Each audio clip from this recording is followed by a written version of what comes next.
Okay, we will get started. Now we're going to start the systems portion of the class. So we've been doing a bunch of neural network stuff for the last 2 lectures. And now we're going to start getting into GPUs, parallelization, and inference. And systems, I think, is going to be, part of the stack that is most reasonable in a way, in the sense that you can like reason through all the pieces. And there will be kind of like logical steps that you can go through to get the result. So it's very different and satisfying. But when you first start interacting with GPUs, it will feel a little bit like both magic and like a very strange device that you're interacting with. I don't really know, as a kind of class survey, how many of you have taken like a GPU programming class of any kind? Okay, so this is pretty good. Like that's like a fourth, maybe a little bit less. But I think when you first interact with these things, it's actually a little bit of magic, so it's good to understand. And I think, deep neural networks feel like magic, but also GPUs can too. Sometimes people will show you plots like this. Part of this lecture, I think my promise to you is that by the end of this lecture, you will understand what this plot is, or why this plot looks the way it does. And this is, how much throughput you're getting on a matrix multiply, where the x-axis is your dimension. And you might think, well, maybe bigger matrix multiplies are always more throughput because you have more work to do. Well, you've got all these kind of crazy patterns happening where like at certain sizes, your matmuls are much, much slower than others. Why? You'll need to understand that. You also need to understand some basics of how to sort of mentally think about a GPU in order to build fast algorithms. And even if you're not a systems person, I think probably not all of you or even a majority of you are systems people, but if you're thinking about architectures or just generally reasoning about these things, you kind of need to understand the hardware model of how your model is going to execute in order to make an effective model, right? Thinking back to Percy's initial lecture, right? Big part of scaling is making sure you use your resources effectively. And without understanding your systems, you will never be efficient at using your resources.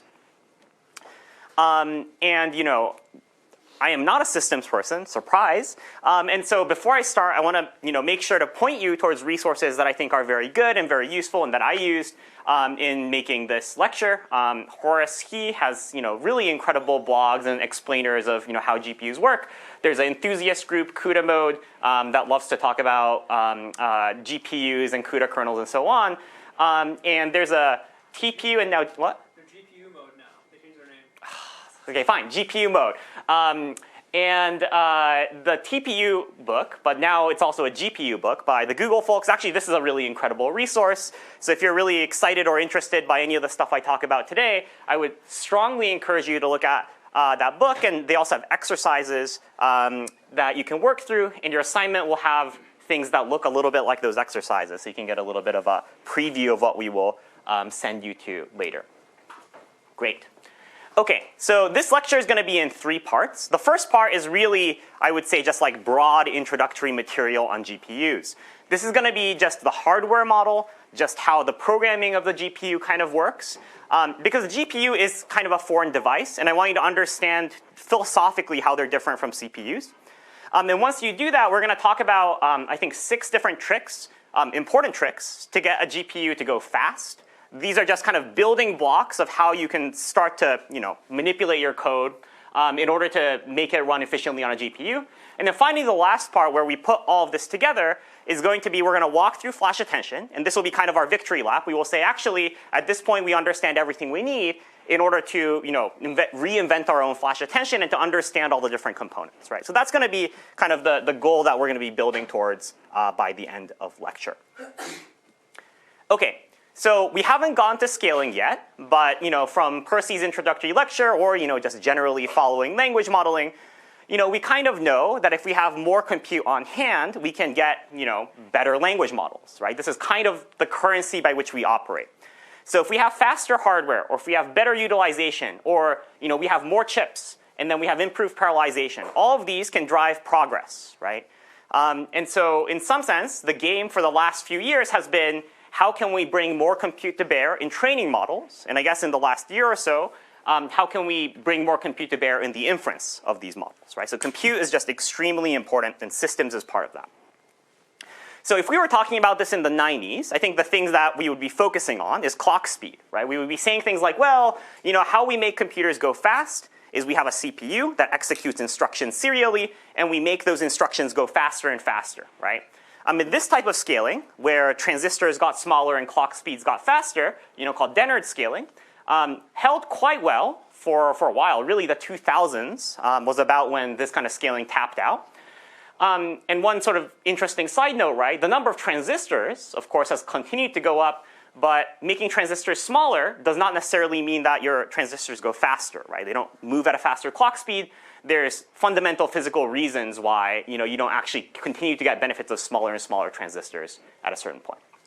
So this old approach of like making your clocks faster, making instructions execute faster is not going to work, right?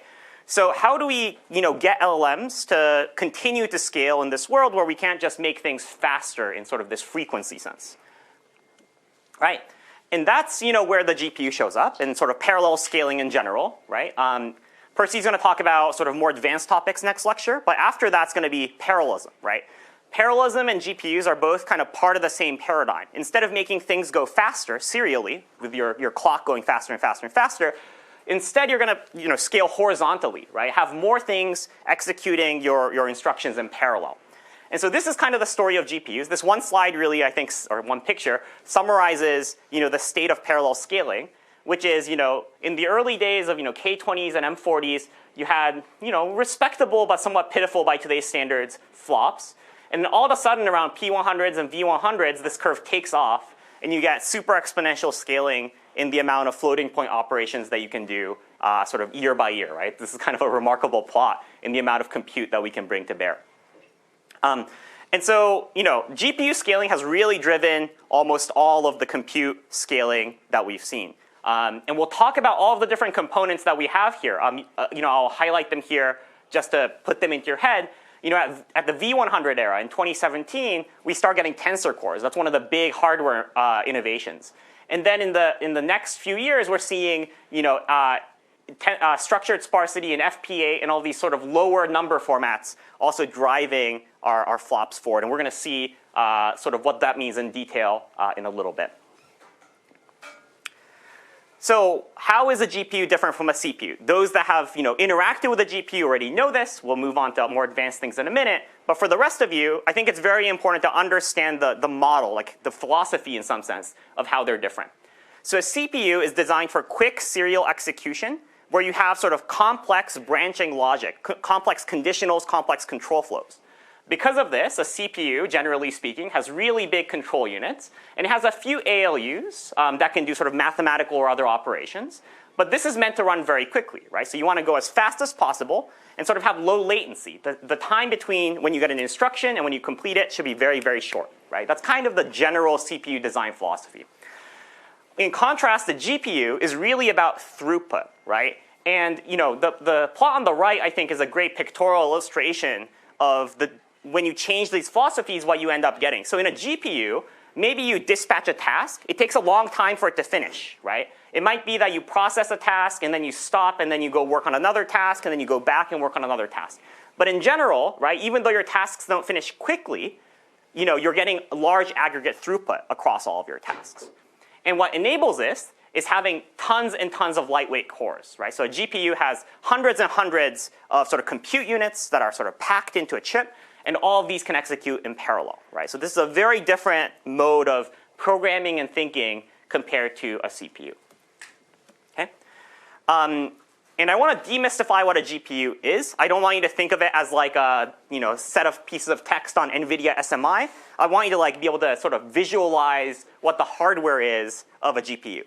I think this picture is, usually used as a pictorial illustration of what a GPU is. I think this is a great logical picture of what's happening inside of a GPU. So a GPU, the basic unit of a GPU is a SM, a streaming multiprocessor. And a streaming multiprocessor is kind of like a core. It's its own independent compute unit that has subcomponents that it can use to accelerate its computation, and it has access to certain kinds of memories that it can connect to. right? So each SM, building on this idea of parallelism, it's not a single sort of compute unit. It has streaming processors inside of it that can then execute different threads in parallel. But a SM is kind of the discrete compute unit. We'll see why later when I get to the programming model. Each SM you can think of as kind of a core almost. And GPUs have tons of SMs. Like a A100 will have 128 SMs. Each of these can be independently programmed and they can independently execute different jobs. And they have access to sort of global memory outside of it. And the other thing that we will see, that's kind of the sort of compute story of a GPU. But we will see throughout this lecture that a really, really important part of this story is not just the compute part, but the memory part, right? Modern sort of hardware and LM optimization is really defined by the memory. And so we need to understand what the memories are and where they live. So when we talk about memory, there's different kinds. There's different levels of caches that are connected to a GPU. There are registers, which are even more limited and even faster. And then you have global or high bandwidth memory. And as you can kind of see from this table, this is a benchmarking that some folks did of, I think this was the A100 latencies. The L1 and shared memory, these are very fast, right? In something like 20 to 30 cycles, you can kind of read and get data from them. If you're hitting the L2 cache, much slower. And if you're hitting global memory, that's 10 times slower than the L1 cache. This is a big difference in your speed, right? And this global memory is kind of what you normally think of as a high-level programmer as a GPU memory, right? When an H200 tells you I've got 144 gigs of memory, you're talking about global memory, right? You're not talking about shared or L1 cache. Now, physically, where do these things live? Well, global memory, usually are these kind of memory chips that live outside of your sort of compute unit, whereas L2 and L1 cache, they kind of live physically in the chip itself, right? So this is kind of the picture of a GPU chip. And you see all of these SMs. These green blocks are SMs. And you see L2 right here, and the L1 is inside of each of the SMs, right? So they're physically much closer to the compute units. That's why their latency is so much better, right?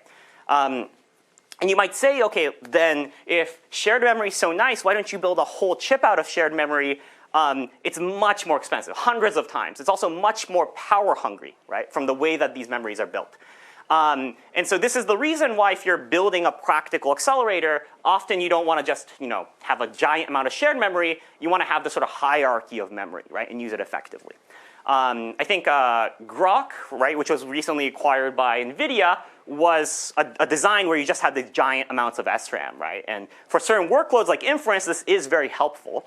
But still, for most accelerators, you're going to have this hierarchy that you're going to really have to respect in order to make anything run fast. Yes? So what's the difference between the shared memory and the L1 cache?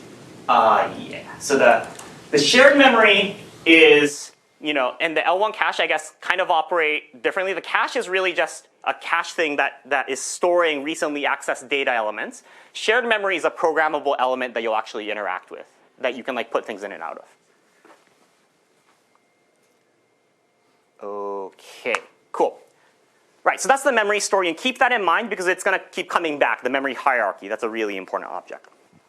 Now, okay, we have the hardware mental model in place, and now we're going to start talking about the software and programming model of a GPU. So there's three different important players that live in the execution model of a GPU. So there's a thread, and if you're familiar with parallel programming of any kind, you know what a thread is, right? A thread is a sort of lightweight thing that's running in parallel and doing some work, right? In a GPU, an important thing about the threads is they follow the SIMP model, which means that all of the threads that you have are executing the same exact instructions, right? They're going to have different inputs, which means that the threads can actually do separate useful work, but the instructions they execute have to all be the same, right? And this has important implications for both the efficiency of your code as well as the programming model, right? If the threads can do all sorts of different stuff, it becomes very hard to program, right? GPUs are this trade-off between programmability and efficiency.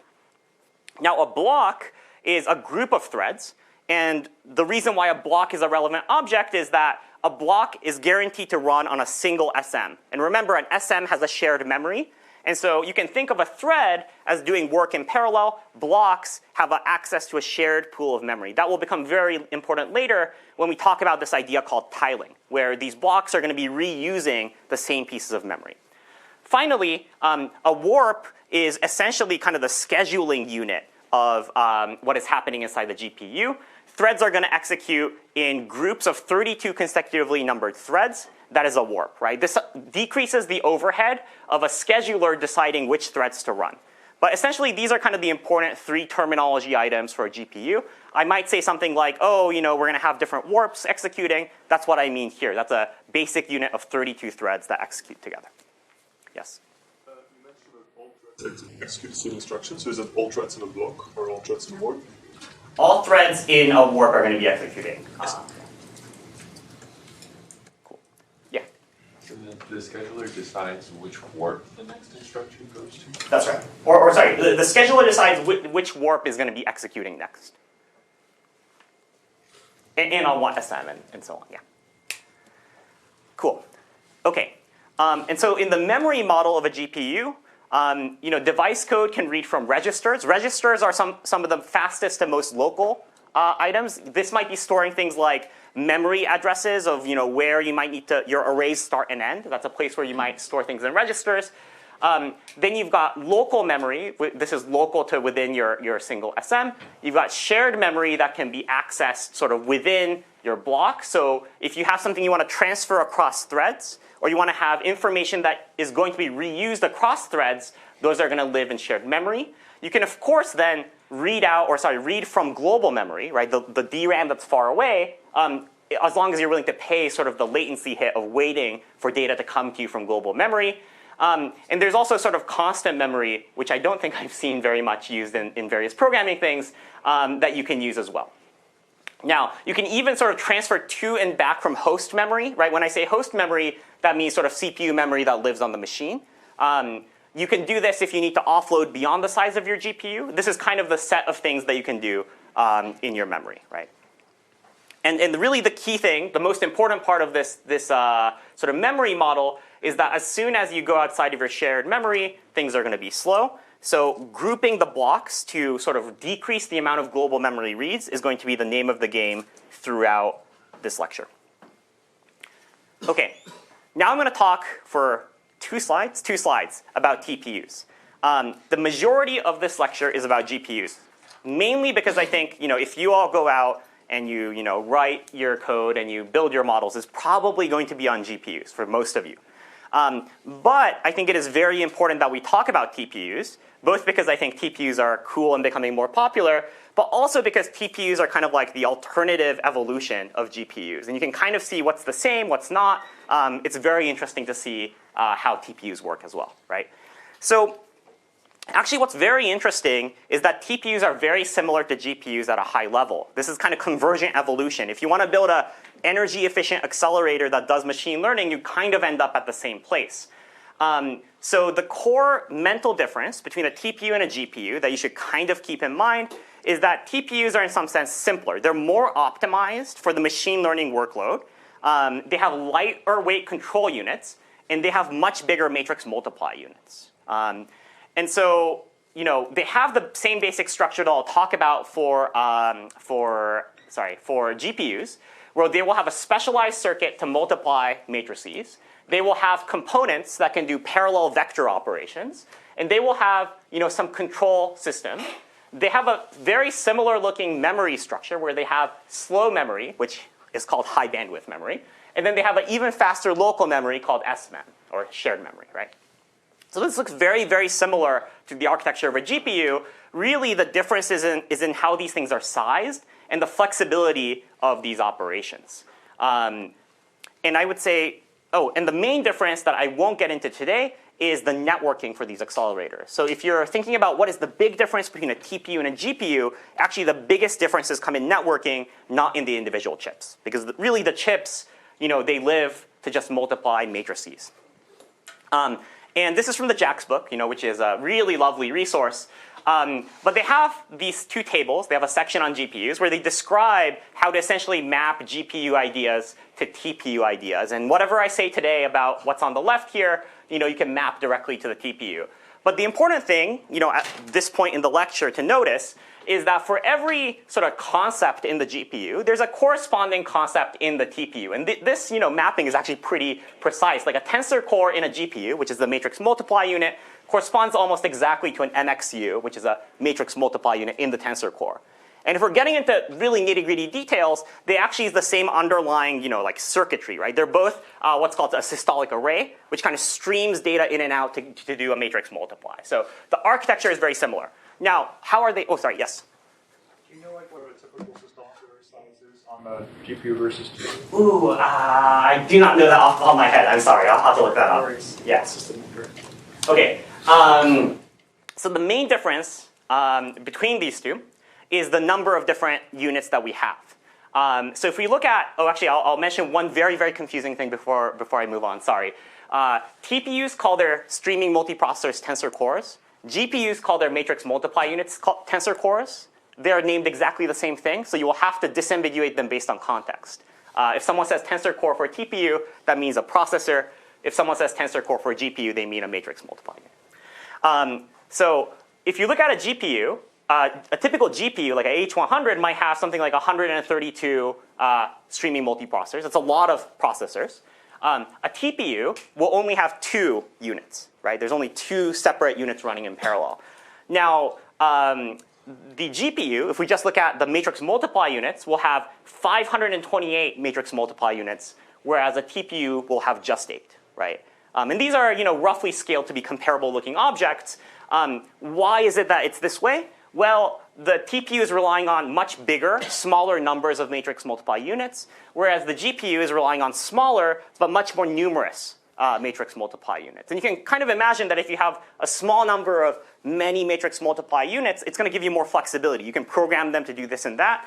Whereas a TPU, you're locked in to big, big matrix multiplies, right? And so there was a funny situation in a recent paper that I wrote where, we did a batch size sweep and it goes all the way down to 64 and it stops at 64. Why is that? Because the tensor core refuses to accept anything smaller than a 64-dimensional input there, right? It has to be big matrix multiplies.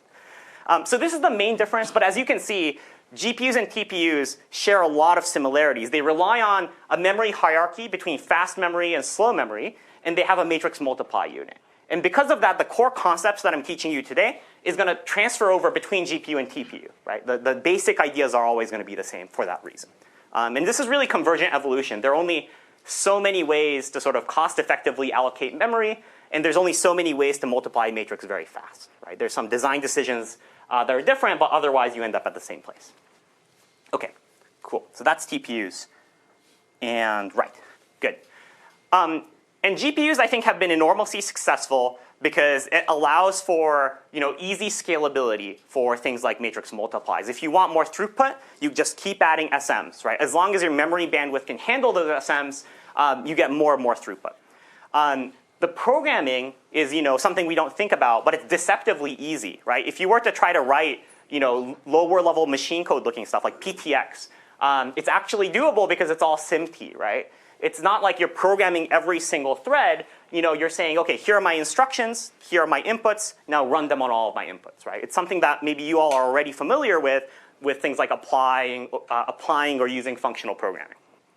Finally, I haven't talked much about threads, but whenever you're doing GPU programming, these threads are always very lightweight. They can be stopped, started at any time. The scheduler can decide that, OK, I have another warp that's better to run, so I'm going to stop you and start this one. And it's very sort of quick to sort of swap in these jobs. That allows for much higher throughput if certain jobs are stalled or have some property that's lowering throughput. OK, so that's the benefit of GPUs as a hardware model. It's been enormously successful. And I think even in the early days, before tensor cores sort of were implemented, people realized that commodity graphics hardware, this massive parallelism, would be very effective for scientific computing. So this is one of the original papers on using graphics hardware for fast matrix multiplies. And this is really, really cool sort of hacker work. People figured out, well, we have these shaders that are implemented, but we can program specific shaders that will actually give us sort of matrix multiplies, and different rendering settings actually give us faster matrix multiplies. And that's just sort of really cool computer science things you can do. But nowadays, you do not have to do this. You do not have to manually program your GPUs to do matrix multiplies, because as of the V100, NVIDIA decided, here is a piece of hardware that will do your matrix multiplies for you.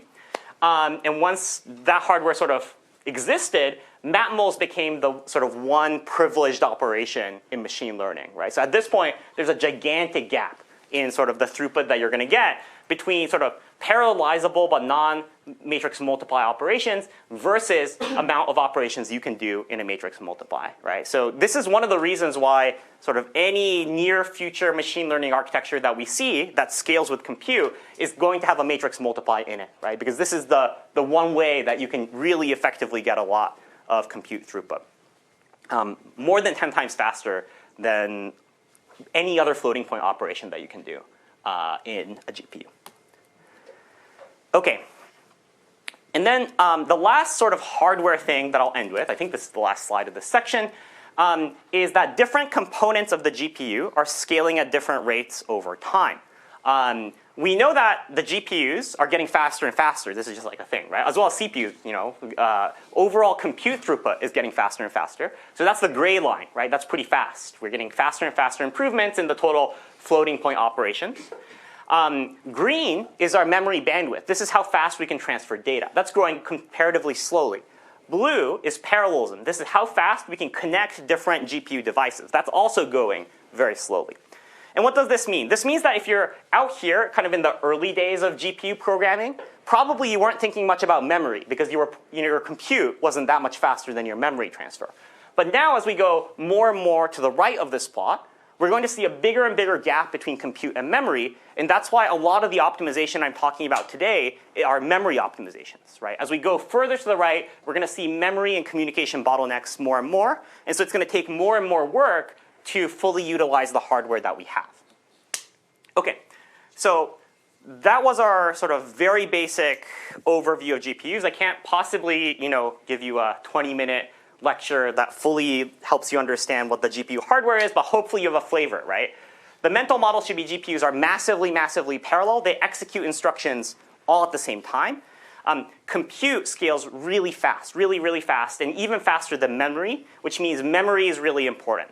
And because memory is important, everything we do has to respect the memory hierarchy, right? As much stuff that we do goes into shared memory and not global memory, right? So this is kind of hopefully your understanding of GPUs. And if you have this understanding, at least you'll understand all the basics necessary to internalize the next part of this lecture.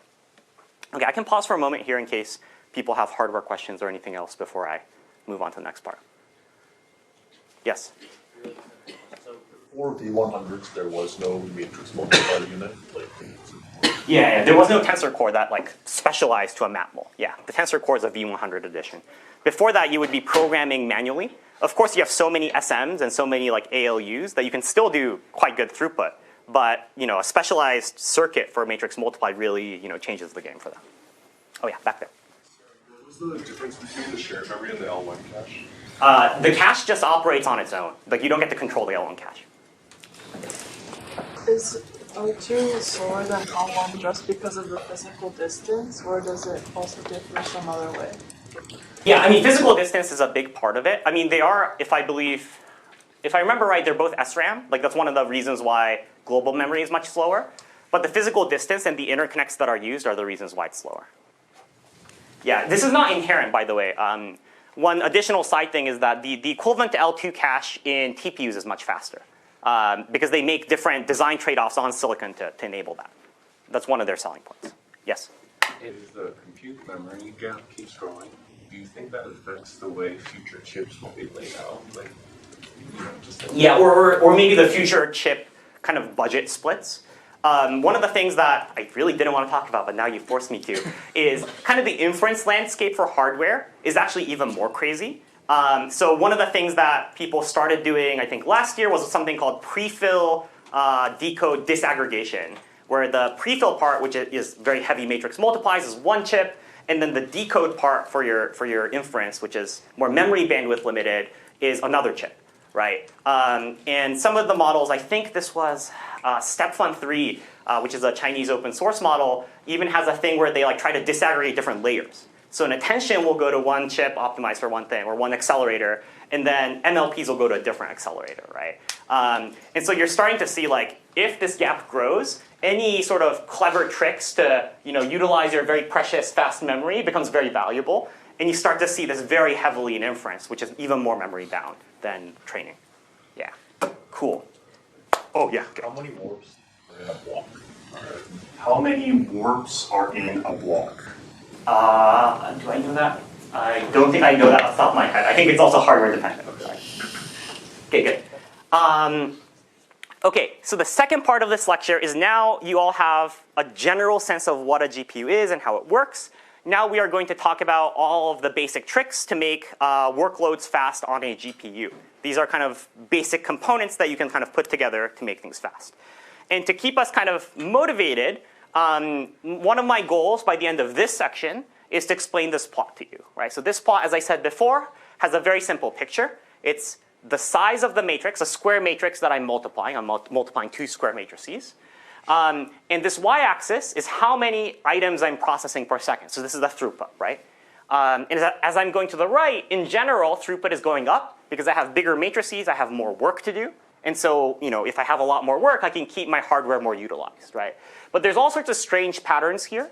And we kind of want to understand why are there strange patterns here? Why, and how can we be at the very top of that curve rather than the bottom, right? So that's what I'm going to be talking about in the second part.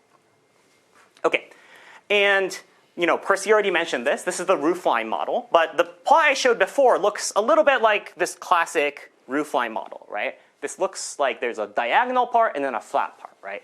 And this is what we expect, right? The roofline model says up until a certain point, we will be memory limited, right? We're memory limited, so no matter how much compute you give me, my sort of throughput is not going to go up. At some point, you have enough work per unit memory movement that I can keep sort of my compute units completely saturated. And past that point, having bigger and bigger sort of units of work does not help me anymore, right? No matter how much sort of extra work you give me, that doesn't help because I've fully saturated my matrix multiply units. So this is what we expect out of the classic roofline model, where as we sort of have faster memory, we can kind of push this upwards, but there's a memory bound region, which is diagonal, and then a compute bound region, which is flat, right? This is kind of what we expect. Now, if you want to make sure that your code runs efficiently on a GPU, really what you need to do is you need to be on this flat part, right? As soon as we're at this flat part, there's nothing else to do. We're at maximum throughput, right?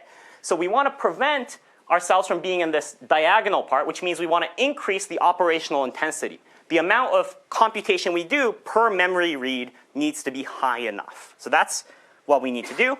And there's 6 different tricks that we will talk about. Actually, some of these are not sort of memory tricks, the first one only. There are 6 different tricks that are maybe necessary to understand to make GPUs go fast.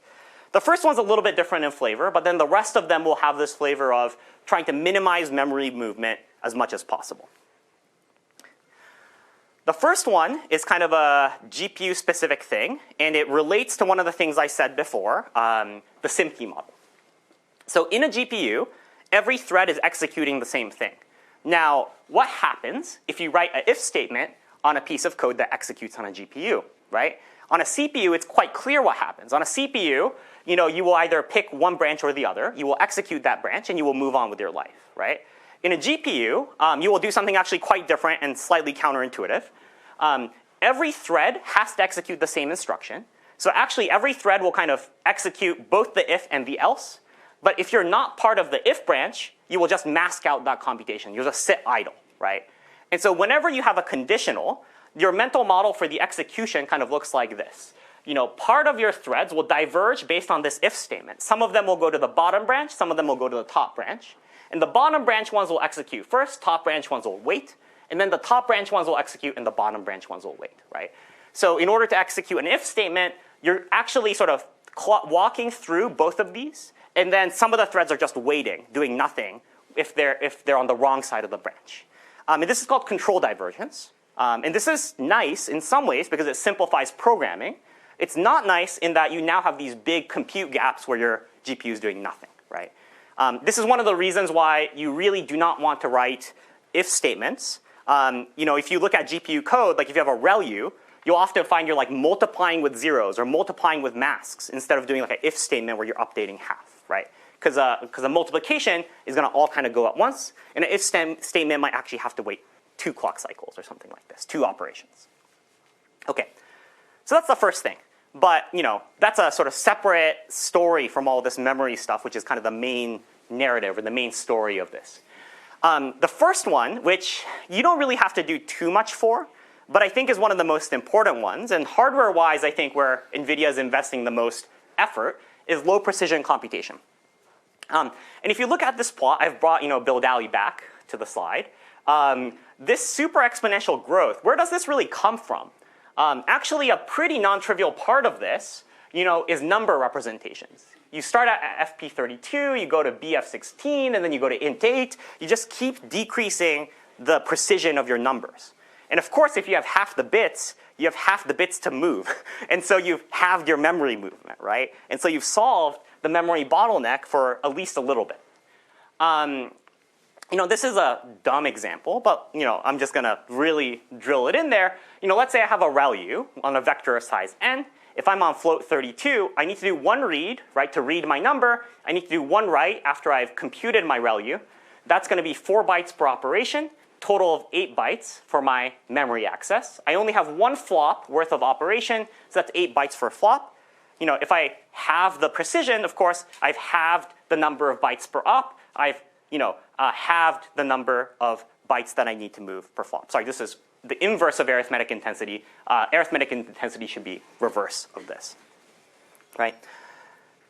Now, that's a very simple example. But actually, how low precision works in a modern GPU is actually very complicated and actually either very cool or very crazy, depending on how you sort of think about how cool things are. So when you do a matrix multiply, let's say you have a tensor core that's operating in lower precision. How does that actually work in practice? Well, you're actually not going to keep everything in low precision. You're going to downcast before you take your product. And when you sum up your partial summons in your matrix multiply, you're going to do this in full precision. And then you might emit your outputs or your results in FP32. And part of, I think, the reason why low precision is actually kind of a black art is not because you can just like decrease precision. Anyone can do that. You have to figure out which of your operations has to be in which number format, right? So, matrix multiplies, maybe both your weights and activations can be low precision. If I'm doing a softmax, maybe I need to do that in FP32. Or if I'm doing an exponential, maybe that also needs to be FP32, or maybe I can get away with BF16, right? So, I think it took several years really to get low precision training to be the state that it is today. And a lot of that work was slow, incremental, empirical work figuring out which of these operations we can sort of downcast, how we can downcast them, and how we can preserve stability of training while making as much of our training and inference low precision as possible. People have been pushing this further and further. I think once you think about how hard it is to pay for fast memory, you realize if only I can cut my precision by another factor of 2, right? Like people really, really want to do that. And so FP8 was kind of the next frontier, I would say, of low precision. Once you get to FP8, there's no longer a standard canonical format that everyone uses. Like if you're using 16 bits, you're probably using BF16, right, for a lot of what you're doing. But with FP8, there's going to be E4M3, which stands for 4 bits of exponent and 3 of mantissa. Or there's going to be E5M2, which is more exponent, fewer mantissa, right? Because these are used in different places. There's no one-size-fits-all once you start to get to so few bits. But I think the thing that's really interesting is the more advanced low-precision number formats that are coming out with the new hardware. So I'll talk briefly about MXFP8, because it's both cool and what it does to training is strange, to say the least. So in FP8, the traditional version of training, what you have is that all of your, let's say, activations are in 8 bits, right? So this is up here. And then you're going to have a scaling factor in FP32, that's going to allow you to scale this up and down. Why do you have a scaling factor? the scaling factor is necessary because you only have 4 bits of exponent, let's say, right? That's so few bits of exponent, you're going to quickly over or underflow. So you need the scaling factor to kind of keep you in the right range so you can keep some information, right? Well, people realized this is not optimal because a single matrix might have very different magnitudes, right? One part of my sequence might have much bigger sort of activations than another. So instead of having a single scaling factor, why don't we have many scaling factors, right? So MXFPA and sort of these multi-scaling factor formats that are sort of much more advanced now have many scaling factors. Each of these scaling factors corresponds to the relevant colored submatrix, right? So the first 4 elements in this matrix corresponds to this first scaling factor, and so on and so forth. Now I have more scaling factors. These scaling factors are actually going to be in lower precision. These are going to be 8 bits as well. They're going to be E8M0, so they only have exponent bits. So they're all powers of 2 in 8 bits. So you have to make these trade-offs. Now, what was I going to say? Okay, so MXFPA is going to use more mantissa in the elements. Scale factors are themselves FPA. And you're going to have 1 scale factor every 32 elements in your matrix. Okay, I'm going to pause here. Don't read the third thing. Now, think for a moment, what is the problem with this design? Like, what is the big issue if you do something as clever as this? So the big issue here is, let's say I want to transpose this matrix. The transpose of this matrix does not have the same pattern, so to speak, scaling pattern, as this matrix, right? And so now, it used to be that a transpose of a matrix was simple. I just transpose this matrix. I don't have to re-quantize. I don't have to do anything. Now, transposing this matrix is very complicated because I now have to potentially re-quantize this whole matrix to fit this 1 out of 32 pattern that I have. And so what happens internally when you actually use MXFPA, and I found this to be crazy but also kind of cool, is that when you're training your model with this thing, it actually creates 2 copies of every quantized matrix, 1 for your original matrix, 1 for the transpose. So if you ever want to transpose, you have the transposed version waiting for you, right? And that's kind of how you get around this, which I think is a crazy and cool thing. The point here is maybe not to emphasize the GPU trivia, but the point here is that once you start getting to these FP8, FP4 formats, things start getting pretty exotic. Because the amount of exponent and sort of mantissa loss that you have are pretty extreme. So you have to be very clever about how you do this. And as I said, if you were to go and really train a model FP8, which I think a lot of frontier labs are doing for the compute benefits, you have to be very careful, right? This plot does show kind of what I was saying. So every time you quantize, you're going to quantize one way, and you're going to transpose and quantize, so you're going to have both copies. And then the other part, which I told you about a few slides ago, is you're only going to quantize certain layers that you think are safe to do so, right? And this is another trial and error thing that you have to figure out, right? But once you have all this together, you have the big benefits of training an FPA, which is that when you're doing those matrix multiplies, you're probably going to get 20 to 30% savings, maybe more depending on the size of your matrix. Unfortunately, it's not going to be a 2x speed up, because you have to do all these quantization operations, right? There's a big overhead doing this, so it's not free. Yes? So I remember from the reading that the first layer and the last layer are very hard to quantize. Do you have any intuition about that? That's right, that's right. I don't know if I have intuitions for the first layer. The last layer, I think, being hard to quantize is because it is kind of a first order factor. It drives a ton of the loss. And so I think you end up getting both instability and big loss increases if you attempt to quantize the very last layer. Okay, I put this up there almost because I think it's so ridiculous. The next frontier, this is already implemented as MXFP4. The entirety of MXFP4 can be shown to you in this slide. It's -6 to 6. You have all the possible values. But now that you understand MXFP8, you can also understand how this thing works. You're going to have a structured block where each block is going to be one of these 4 bits. You're going to have every 16 of these numbers, you're going to have 1 scaling factor, and that scaling factor will itself be FP8. This is a E4M3 scaling for those scaling factors. There has been a paper that has trained with FP4. I don't think I've heard of anyone successfully training in the wild, real big, serious models with FP4. But I think this is coming, right? The next generation of models will probably be FP4. Okay. So that was low precision. I think it's really cool that you can really push the limits so far that you're ending up with just +6 to -6, and yet you can do interesting things with matrices in that precision. Now, oh yeah, is that a question? So, is this only for like matrices that you can apply this? Like not just single scalar? Yeah, so you can quantize anything. You can quantize the activations after a ReLU, for example, but there just isn't as much of a need to. So like a matmul, if you quantize that, you can get really big throughput improvements, right? And that's why if you look at the MXFP8 training one, these are all matmuls that are getting FP8 quantized. The overhead is probably not worth it for most of those. It's not like the matmul hardware part that only does this. Well, it's not exclusive to that. Yeah, like you can always do lower precision stuff, and then it will decrease your memory movement. This is true, but for the others, it doesn't quite make sense. This isn't any like hardware limitation. It's not a limitation, but there is hardware support for all of this, right? So it is baked in. A bunch of this is baked into the hardware to accelerate it.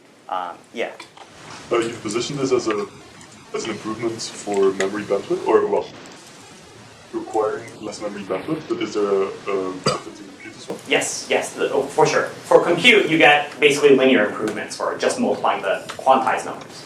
But the fact that you have to quantize and dequantize means that the benefits are more diluted.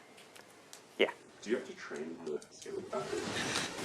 The scaling factor is an implementation-dependent choice. Like depending on the library, for example, you might get different ways of quantizing and dequantizing.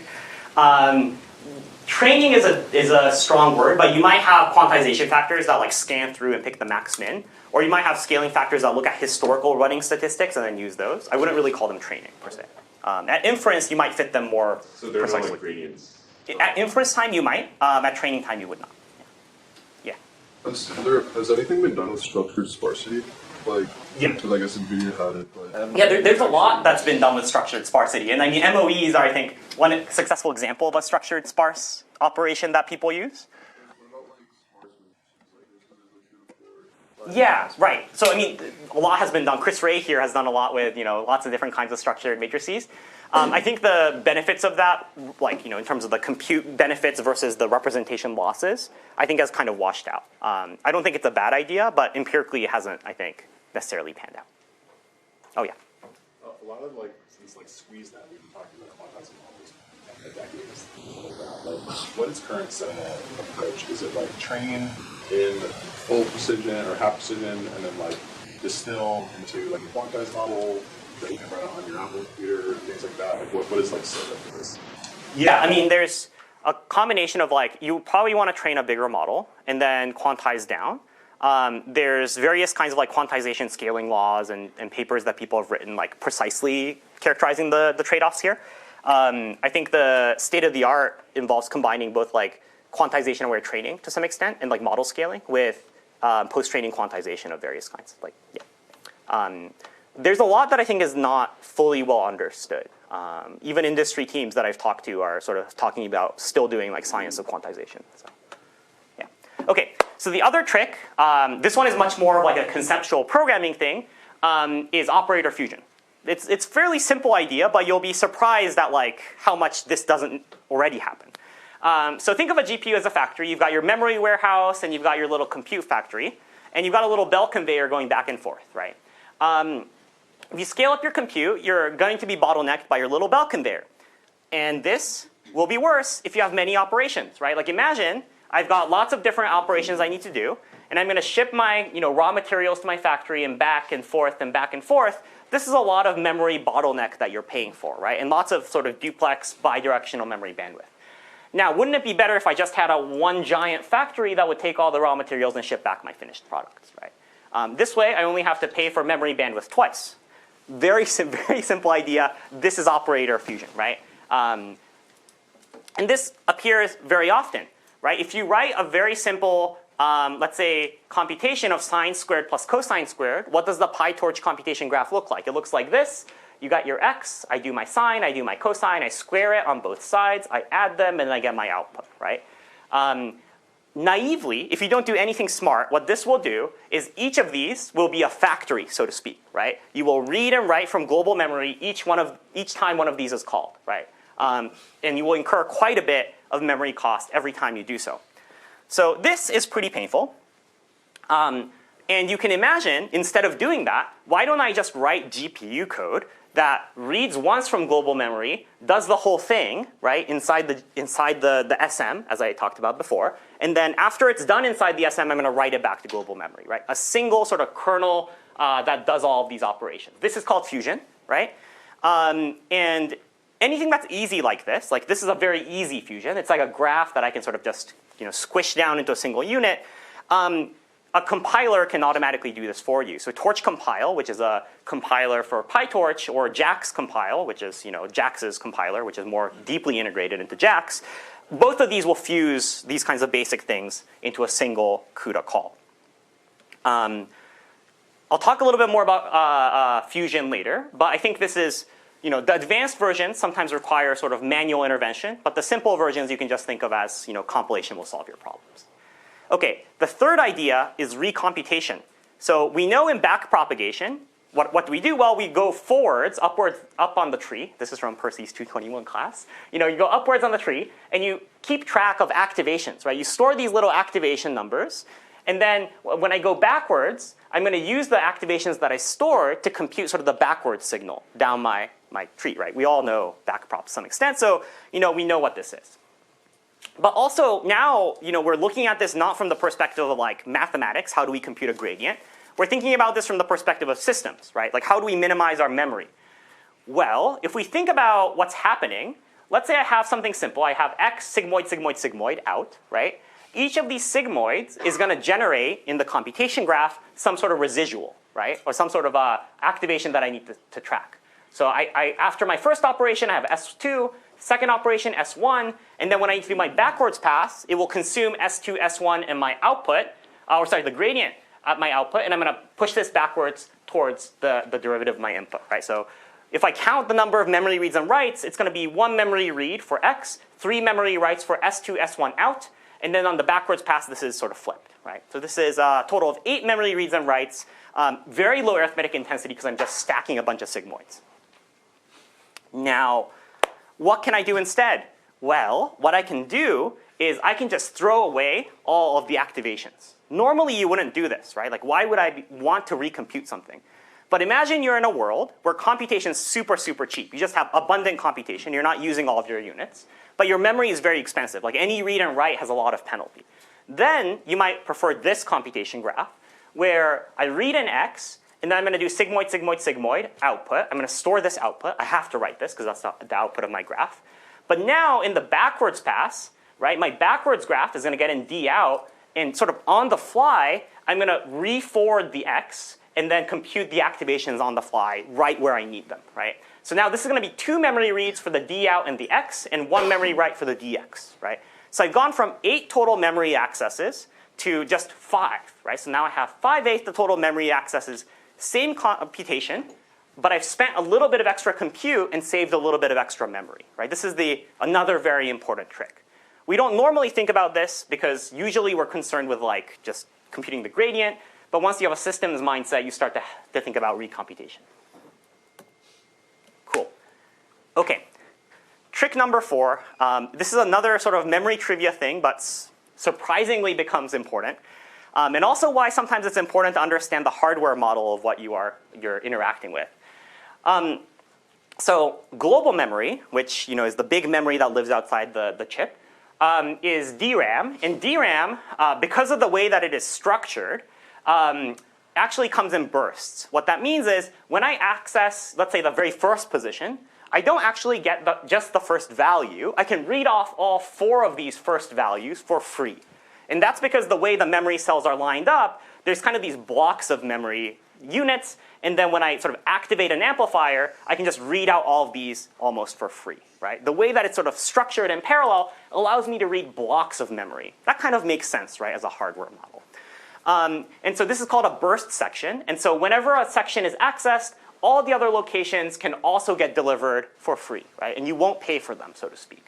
And so, you might have something like 128 bytes worth of a burst. That means a single read will return potentially 128 bytes worth of data, as long as it lives in the same contiguous block. So this means that if you have your reads arranged contiguously, where they're all together, it's going to go much faster.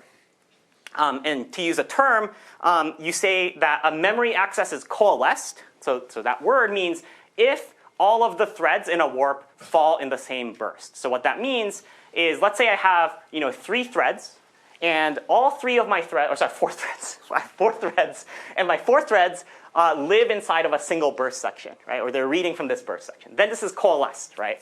Because they're sort of using up all of this entire burst section, and I'm fully utilizing this very nice property of DRAM memory. So if I have multiple warps, I'm going to have different multiple burst sections, but you can efficiently read out of memory by sort of grouping together your memory reads. Oh yeah. Sorry if this was explained, but why does the memory access have this pattern? Like this sort of T-shaped pattern? Which one? Like this? Like this one, yeah. Yeah, so as far as I understand, the memory cells are arranged in a grid, and your amplifiers for deciding which cells to read sort of operate at a column-wise level. And activating the voltage for this is often a thing that takes a significant amount of time. So once you've selected the column, readouts of multiple elements within that column are much comparatively cheaper. Yeah, but this is to select to read that upper red cell, right? Or yeah, right. So if I want to read this, for example, right, I'm selecting this, or maybe it's the columns that are cheap in this diagram at least. But if I'm trying to read this, I might get this whole row for free, right? Because I've addressed this whole row. Okay, so I don't get a T for free. I just You don't get a T for free, yeah. Okay, good. Okay, okay. So you're saying Tatsu, why are you telling me DRAM trivia? The reason why I'm telling you DRAM trivia is because, think about matrices, right? Matrices you often want to read in big blocks, right? Because you're going to do matmuls. And certain kinds of memory accesses on matmuls are sort of privileged. They're much more nicely structured than others. And sometimes you can take advantage of this to get very, very fast memory reads.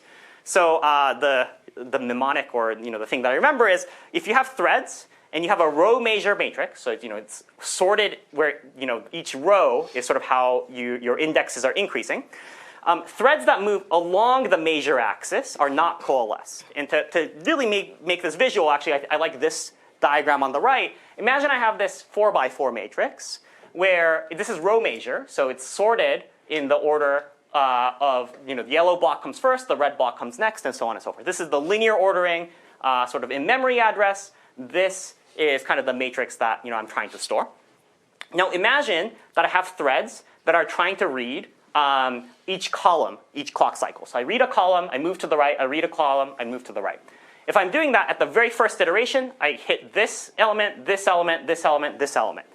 Notice that each one of these limit a different burst window, and I've read the entire vector, so to speak, right, or the entire matrix, sorry, so to speak, even though all I wanted was a single column, right? Now imagine if I was reversed. If I was flipping this matrix, I could read the entire sort of block. Every thread will get its read in a single sort of read of the memory, right? So coalescing can give you significant improvements in sort of reads from large contiguous structures like matrices. So this is one reason why you might want to think a little bit about row versus column versus other kinds of ordering. Okay. The last one that I want to talk about, and this is the big one, and maybe the most important idea, I've saved it for last, is the idea of tiling. And I think this one has probably the big impact on performance. Tiling, I think more than any other idea, is this idea of trying to do as much as you can with the memory hierarchy. So what we want to do is we want to group our memory accesses as much as possible, and sort of shared memory accesses should be done together, and they should be done on shared memory. So the reason why it's called tiling is I'm going to cut up the things that I need. I'm going to tile my space, and each tile will be loaded into my shared memory. And once that tile is loaded, I'm going to repeatedly read from that tile and do as much as I can. So let's think about the matrix multiply case. I want to multiply this matrix, and this matrix matrix on the right bottom. This is my output, right? This is sort of where I'm writing my matrix out. This is a pretty standard notation for this. Now, if I want to do this, right, I'm going to be reading, as I'm reading through the threads, the same entry will be read multiple times. And to be precise, each entry will be read n times in an n by n matrix multiply, right, naively. So you might think, right, if I'm reading this entry, let's say M0 multiple times, instead of hitting global memory each time, why can't I sort of group all of those memory accesses together? And the nice thing about matrices is that there's a very natural grouping, right? And this is to essentially cut the matrix up into submatrices and then load them and then operate upon them, right? So here is a very simple algorithm. I'm going to cut up my matrices into sort of 2 by 2, submatrices, and then I'm going to load different tiles. So I'm going to first load the M00 tile, the top left here. I'm going to load the N00 tile, the top left of my top matrix. And I'm going to load those into shared memory, right? So I'm going to pay the cost of transferring those slowly from global memory once. But once they're in shared memory, I can read and write very fast with those tiles, right? This output tile will also be, for now, in shared memory. And I will operate on these submatrices entirely, right? So I'll multiply these two submatrices, and I'll put the partial sum into my output submatrix. So that allows me to do a bunch of reads and writes, all in this shared fast memory, and then I can write it back out when I'm done. What does the math look like? Well, in the non-tiled case, I already told you, right, each element of my input is going to have to be read n times when I do this big n by n matrix multiply. If I tile them with a tile size of t, then each input is going to be read n over t times from global memory, and then t times within each tile, right? And this kind of makes sense, the extreme, right? If t is equal to n, I read it once from global memory and access it n times in shared memory, right? And this is great because the t times reduction in global memory access. If you have big shared memory tiles, it means that you can dramatically reduce your global memory access on something like a matmul. Cool. Tiling, okay, yes? So are you doing this because you can't have the entire... Yes. That's right. Yeah, but if you were building one of these like very fancy alternative accelerators like Rock or something, which is all SRAM, then yeah, you just put the whole matrix in there and you're very fast for the whole thing. But very expensive, very expensive. Yeah. And then this also happens like at the GPU level too, because there's like content sharding where like I can't even fit a full GPU into one. So like, and then you just keep adding that cell again and again. Is that kind of how it works? You mean like, are you asking whether this kind of like splitting happens at like the accelerator level? For I'll tile across yeah. the GPUs. Like this HSI will be one tile. That's right, yeah. So data parallel you can think of as this. Like that's, if I have data on this axis and weights here, if I cut it on one of the axes, that's kind of data parallel. Tensor parallel could be another kind of parallelism. All of these parallelism look a little bit like tiling in some ways, yeah. Cool. Okay. Oh, yeah. So for this trick and the previous one, can I assume that a library like PyTorch will just do that automatically? Tiling, yes, yeah. So like any like matmul kernel that you call will do tiling underneath. Yeah, that's right. If you're doing some sort of exotic operation, you might want to think about tiling like things happening, right? You want to be able to locally reuse your reads. But I will say, even PyTorch or something is not perfect. And so, we will talk about some of the imperfections that will happen. So tiling is very powerful as an idea, but it's also complex. You can actually end up with some like really subtle things happening with tiles. So imagine I have a tile size of 128, 128. If my matrices are 256 by 256, life is good. I've got 4 tiles, right, perfectly cut. Now imagine I increase my coordinate size by 1, right? Now I've generated 2 very skinny tiles with basically nothing inside of them, right? So now you kind of realize, actually this tile sizing thing is actually pretty complex. Depending on my matrices, I might need to adjust my tile sizes to somehow, trade off my memory bandwidth versus, this gigantic empty space where I'm doing nothing, right?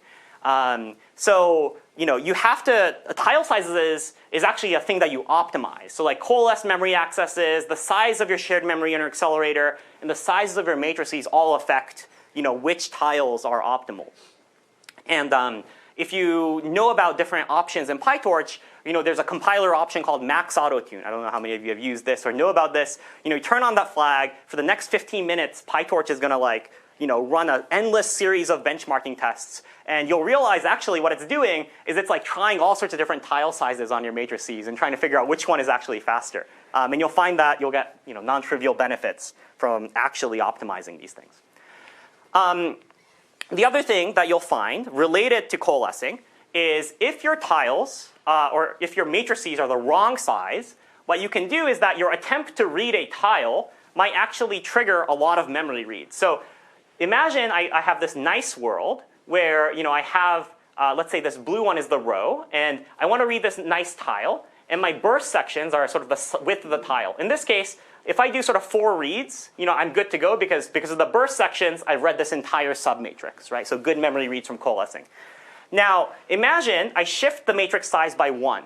Now I've bumped this first row over, so this blue box now lives over here, and there's no way for me to coalesce my reads to read a single tile in one go, right? Because now all these things are sort of ragged and misaligned. So I need to do at least 2 tiles worth of reads to read out this one tile, right?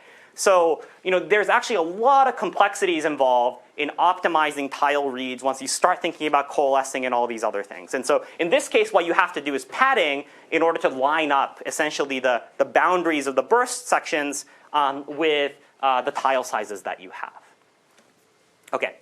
And this is why you end up getting stuff like this, which seems very mysterious. I think this is one of my favorite weird ones, right? Andrei Karpathy, when he was doing Nano GPT speedrun, said, well, when I increased my vocab size to 5257 to 5304, I got a 25% speed up, right?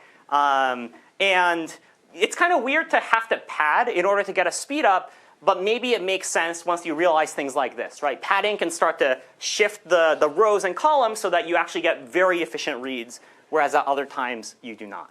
Yes, go ahead. Is there usual like tile size that you should be taking into account? You don't want to think about tile sizes per se, because tiles you should normally think of as like a lower level systems thing, unless you're writing your own kernels. But you do want to think about the size of your matrices. Okay, but you want your size of your matrices to be divisible by the tile size? You want to be, right, so you want it to be, I'll talk about that in a moment, but right, generally powers of 2, ideally divisible also by like 32. Right.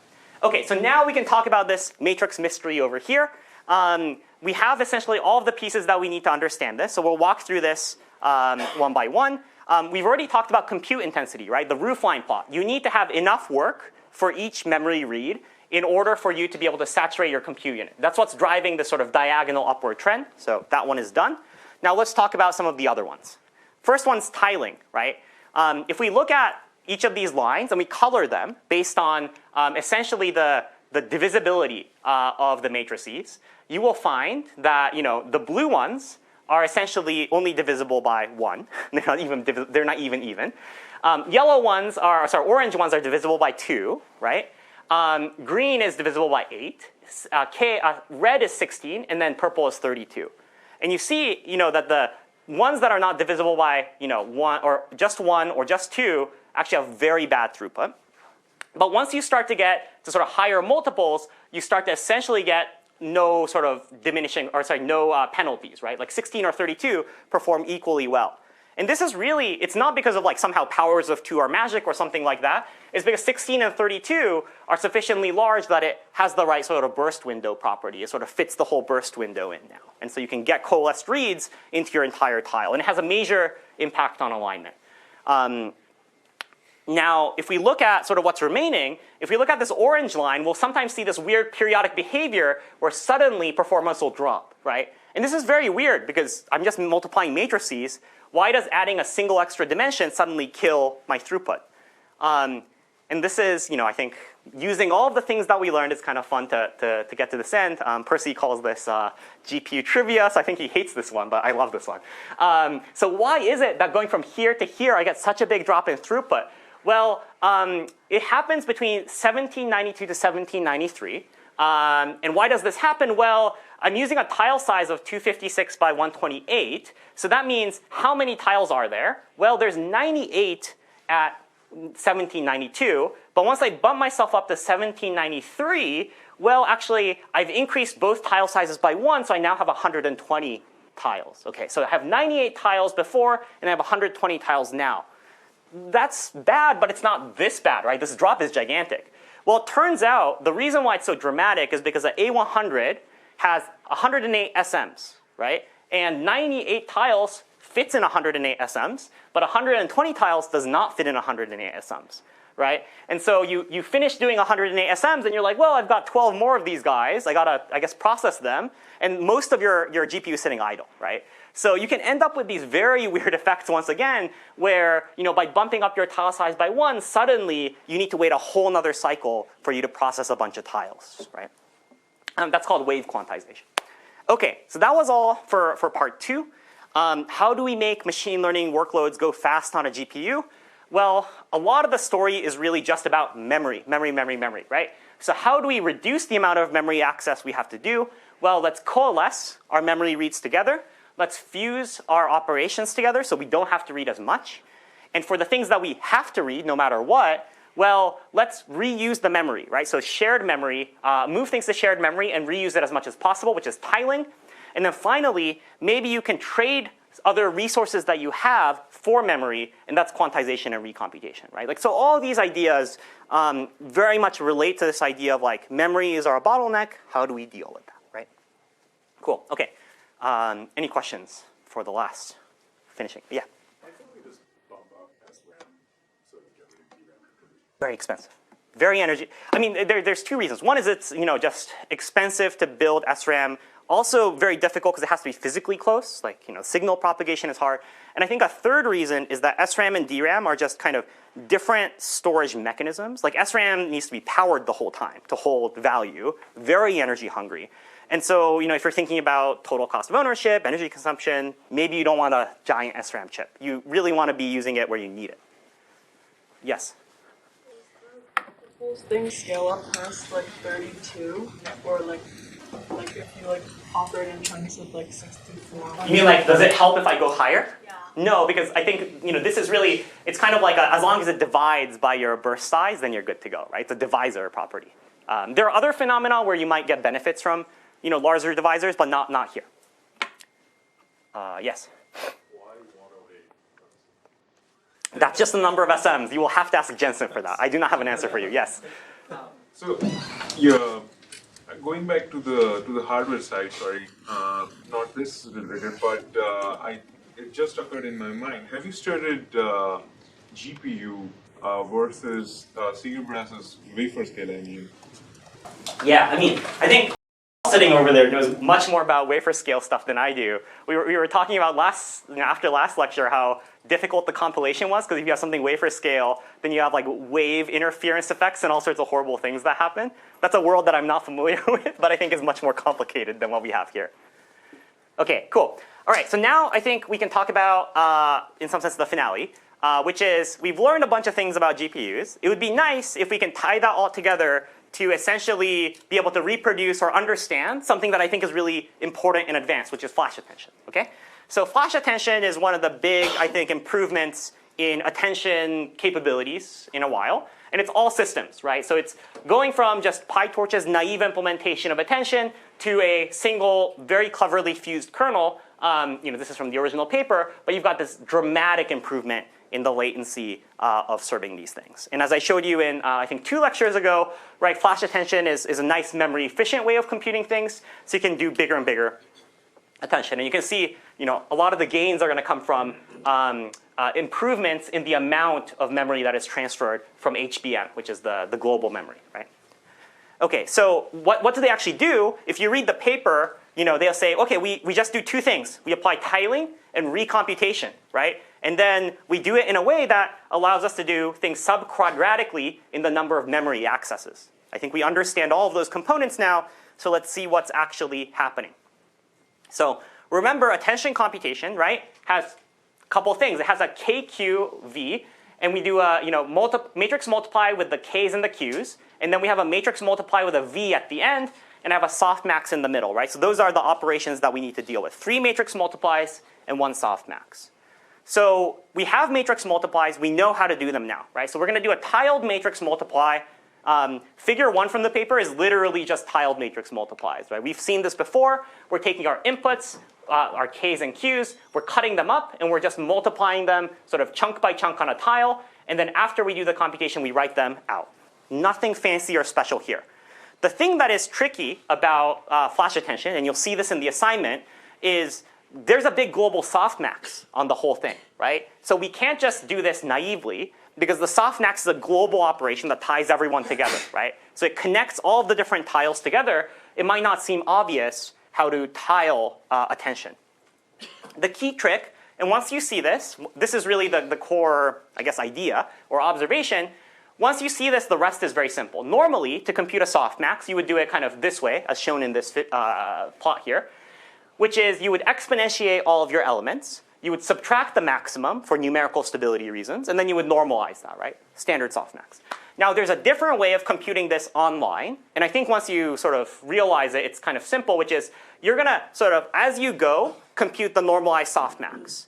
And every time you encounter a bigger number than what you've seen before, you're going to sort of swap out the maximum, right? And so you have an online way of computing sort of the softmax as you go.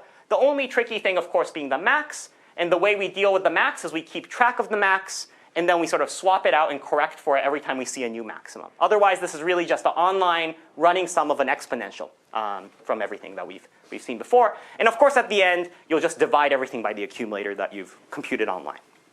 Now, the important thing about the online softmax is because it's online and it goes kind of block by block or piece by piece, we can compute this tile by tile, right? I don't need to see the rest of the tiles in order to compute this. So I can compute the softmax for my tile, and then I can sort of save the partial results, maybe write them back to global memory, and then just sort of continue on with my day. So this allows us to now break up sort of all the different interacting pieces into something simpler. So this, I think, is I think this was from Flash Attention 2 or maybe 3. I think it's 2. I like this visualization, which shows you, which parts are being tiled. So the dashed blocks are being done tiled in SRAM. The blue boxes are the ones that are in high bandwidth memory, the global memory. And what you see is, let's say we do the KQ, inner product. These are tiled matrix multiplies, and they're stored in SRAM.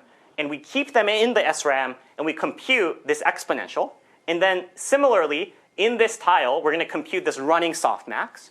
And I'm going to move to my next tile, and I'm going to do the same thing. But now I'm going to keep sort of the partial running sums of my softmax as I go. I can keep them sort of in shared memory or in registers or elsewhere. This is a very small number of things to keep track of. At the end, after I've computed all these exponentiated quantities and my normalizers, it's very simple to just multiply it with a v, once again in the tiled form, and then divide at the very end, right? This allows me to essentially take the attention operation, cut it up into these small tiled chunks, and then go. Finally, you've got fusion. You're going to do both of these together, right, as much as you can without going back and forth. And then I'm not going to cover this or talk about it, but what you can do is you can, in the backward pass, recompute everything that you need, right? So the last piece of Flash Attention is if you saved your activations, you still have this n-squared sized activation that you're going to need to save for your attention. Instead of saving that, throw it all away and recompute everything tile by tile on the backward pass, right? So it's got the recomputation piece as well. Okay, that gives you Flash Attention. Now we've seen all of the different tricks in action, and that's essentially all there is, right? A lot of the tricks that you see for efficient implementation and how to use GPUs well boil down to those kinds of ideas.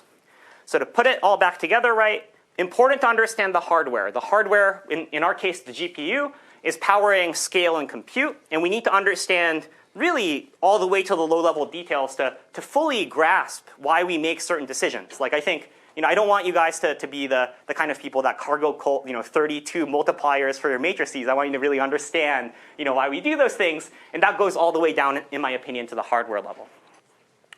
The other thing is that, the current, way that compute is growing means that we really want to think about matmuls. Those are the core operations that are very arithmetically dense.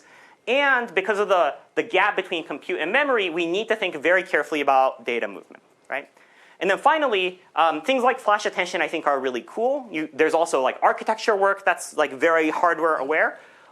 Thinking carefully about the hardware when we do things like architecture design is critical to good performance for future systems. Thanks.